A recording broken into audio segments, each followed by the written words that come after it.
News at 10. Right now at 10, a bar in Evansville is closed for cleaning after they say a person with COVID-19 visited that bar last week.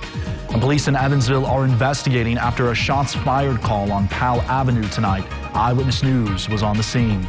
In Evansville, police are investigating a possible stabbing. Neighbors tell Eyewitness News they are fed up with the violence.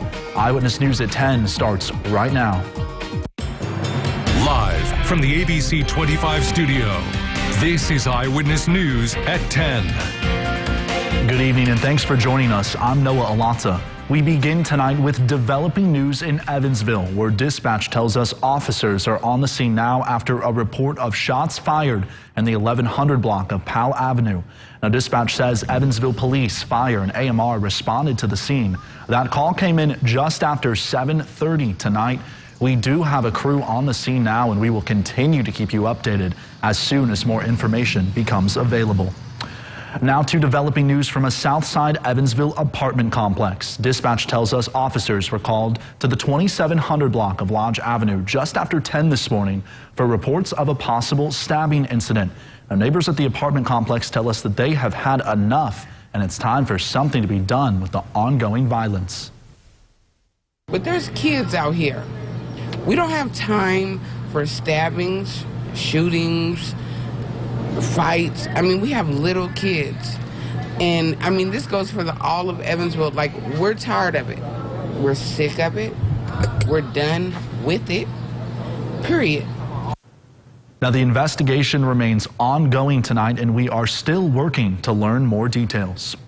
Well, the Evansville Police Department had a busy 4th of July night. They responded to over 100 calls overnight, including a vehicle that flipped over and another car that crashed into a home.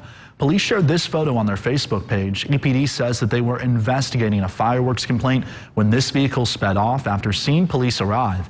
The vehicle was found later after it crashed into a home and damaged a gas line. Police say no one was at that home at the time and the suspects abandoned the vehicle. Authorities are still investigating.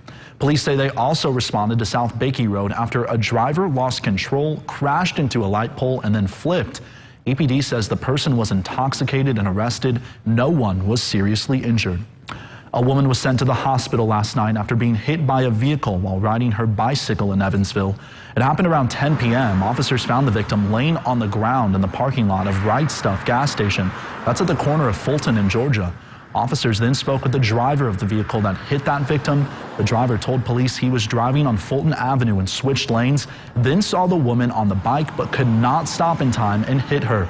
The woman was taken to Deaconess Midtown. The extent of her injuries are unknown at this time. Now to an Eyewitness News update. A Seabury man turned himself in tonight after deputies say he shot a man in the arm. Deputies were sent to the 700 block of South Lee Trover Todd Jr. Highway in Hopkins County just before 10 p.m. Deputies say 31-year-old Joshua Walden chased down his wife, Terry Walden, and 34-year-old Joshua Warner, running their vehicle off the roadway. Deputies say Walden then shot Warner in the right arm and left the scene. We're told Walden turned himself in tonight and is charged with the assault in first degree. A Newburgh woman is now facing charges after deputies say she was driving while intoxicated with 6 juveniles in the car. Earlier this morning, deputies in Gibson County noticed a vehicle on